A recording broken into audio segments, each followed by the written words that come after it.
Buongiorno e bentrovati. Visto che mi avete scritto in tanti chiedendomi di andare avanti con un po' di consigli su come usare il lazzo, ho deciso di fare un altro video in merito a quello. Premetto una cosa, io non sono uno specialista del lazzo, per cui sicuramente su internet o magari anche personalmente riuscite a trovare dei super professionisti che fanno delle cose incredibili, veramente super preparati, quindi se vi piace questa disciplina qua sicuramente non sono io la persona da seguire. Io so solamente le cose che mi sono servite e mi servono un po' per il mio lavoro, non è qualcosa su cui sono particolarmente preparato, cioè di tutto quello che è l'universo lazzo io so quelle 10 cose che mi servono. E chiaramente le condivido volentieri con voi, però insomma se ci avete passione, vi piace la cosa e volete andare avanti, sicuramente troverete persone molto ma molto più preparate.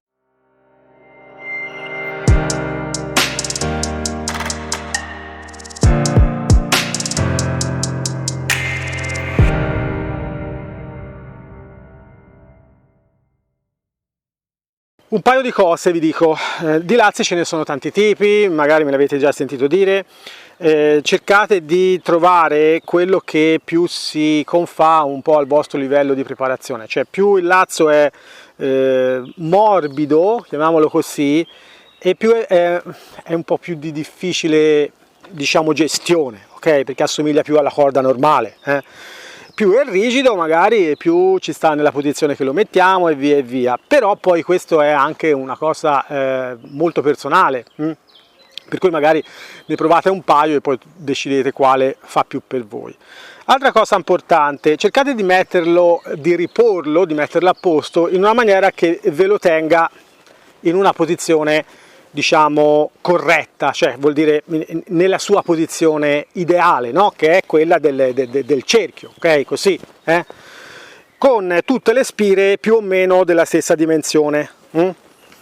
Perché dico questo? Perché, Eros vuole che lo gratti, perché poi dopo quando lo andate a prendere non c'ha pieghe e quindi è un pochino più facile da maneggiare, se no rimane piegato da una parte, rimane con un nodo dall'altra, è un pochino più complesso, soprattutto se siete all'inizio vi torna un po' male, ma anche se non siete all'inizio, ve l'assicuro, perché a volte questo è io ce n'ho un paio di lazzi, questo è quello che viene normalmente lasciato qui in campo e viene usato da tutte le persone che capitano qui in campo, quindi a volte viene riposto un po' a quella maniera, ma non per volere, che magari c'è un gancio, l'attacco lì un attimo, poi magari me ne scordo, rimane lì e questo fa una piega a questa maniera, quando lo vado a prendere è tutto torto e non ci si lavora benissimo.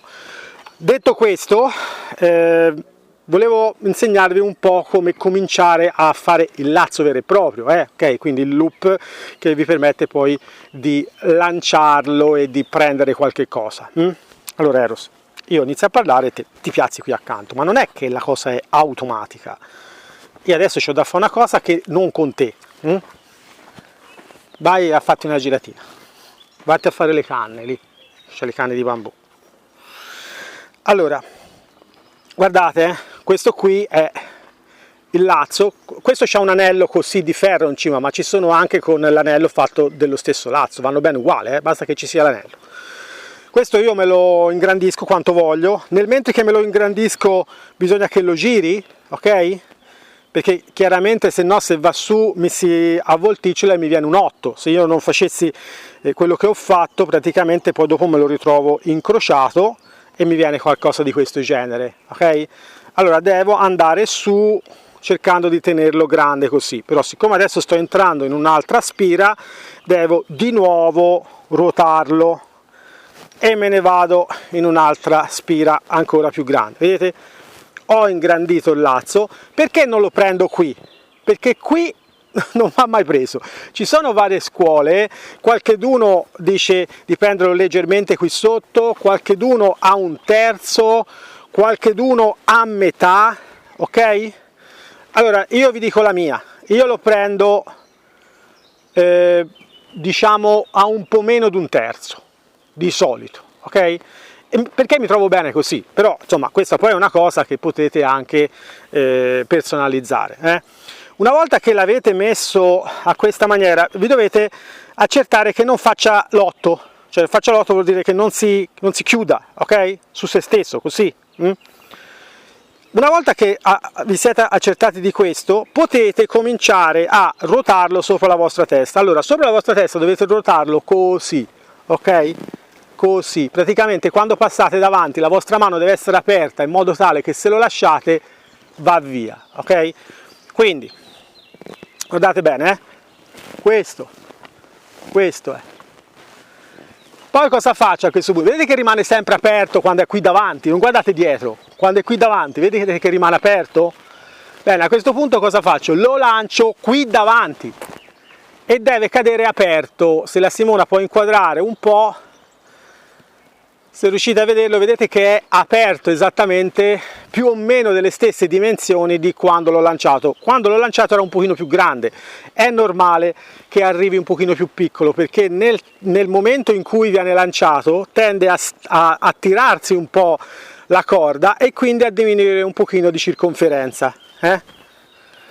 Quando avete un pochino più di dimestichezza e quindi su 10 tiri 10 vi vengono aperti, cioè, vedete quello che volevo dire prima dell'8? Deve fare attenzione che non succeda quello. Allora potete cominciare a lanciarlo un pochino più lontano, ma sempre accanto, un pochino più lontano, e vedere se anche più lontano riuscite a farlo cadere piatto. Allora, vedete che l'asse è chiuso? Questo è voluto.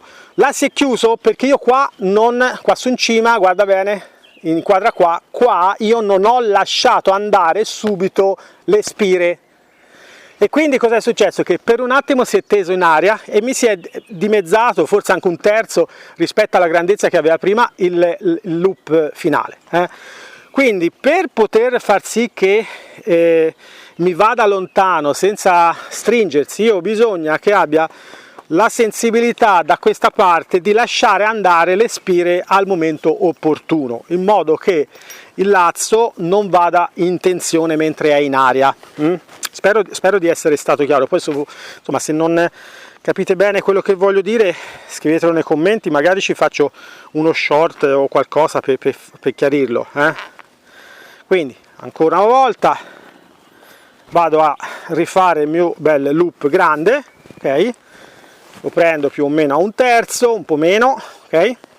Lo ingrandisco, questa volta metto già le spire in una maniera tale che io veramente basta che apra qua, ok? Basta che faccia così e devono andare via a questa maniera. Cosa faccio a questo punto? Ora, quando mi sono levato di torno Eros, Eros per favore, è che lui è stato malato, no? Perché l'America gli ha appiccicato quello che c'aveva l'America. E quindi è stato 10 giorni che io non lo potevo prendere, stava nel suo box, nel suo paddock. Ho ricominciato da ieri a farlo venire un po' con me quando faccio le cose e adesso non mi si stacca più di dosso. Ok, quindi cosa faccio io? Ruoto, ok? E devo ricordarmi di lasciare andare le spire. Qui lancio, lascio andare le spire e come vedete là è molto più grande rispetto a prima, anche se era partito più o meno alla stessa maniera. Ricordatevi, più riuscite a farlo cadere pari e grande, e meglio è. Non vi venga in mente, fin tanto che non avete veramente tanta dimestichezza e riuscite a prendere oggetti di vario genere, bla bla bla, di tirarla addosso a animali o anche persone. Magari prima iniziate con le persone e poi con gli animali, perché gli animali si spaventano, corrono, e se Dio ne guardi il vostro lazzo non è andato a prendere esattamente quello che volevate, potrebbe il cavallo scappare magari con una gamba legata e voi dovete lasciare andare il lazzo e quello corre perché si è spaventato dal lazzo e magari si fa male perché poi dopo rimane il lazzo infilato da qualche parte, viene fuori un macello. Non lo fate, i cavalli sono pericolosissimi quando si impanicano, quindi non fate ah sì, ok, ho imparato, dai, prendo il mio cavallo al lazzo. Se non l'avete preparato bene si spaventano tanto, e magari in un altro video vi faccio vedere come si fa a preparare un cavallo, però devo essere sicuro che il mio cavallo non abbia paura di essere toccato dal lazzo all'improvviso. Avete visto cosa ho fatto ora? L'ho rotato per togliere il discorso dell'otto che mi ci sta venendo, ok? Quindi io devo essere tranquillo che magari se tiro il mio lazzo addosso al cavallo non si spaventi, prima di pensare di agganciarlo in qualsiasi maniera, cioè queste cose qua veramente fateci attenzione. Io non so neanche se faccio bene a farvele vedere, ma cioè ci si fa male veramente, anche specialisti che sanno usare perfettamente il lazzo fanno molta attenzione e cercano sempre di prendere la parte che vogliono prendere del cavallo, perché può succedere un disastro, può succedere un macello, quindi fate molta attenzione. Il cavallo non deve avere nessun tipo di paura, vedete? Questa roba qua dovete prima mettere nel vostro cavallo, prima di potervi dilettare nel catturare qualcosa. Poi nel prossimo video vi farò vedere invece qualcosa di un pochino più complicato, cioè sempre lanciare il lazzo, però in una situazione più simile a quella che accade quando siamo sul cavallo. Spero di avervi dato qualche altra cosa su cui divertirvi un po', e niente, ci vediamo al prossimo video. Wish I could say I was finally over you, but that's not the truth. Everyone always keep falling in love again. The fuck's wrong with them? I don't understand. Maybe it will pass by, someone save me, for I pass out, I'm too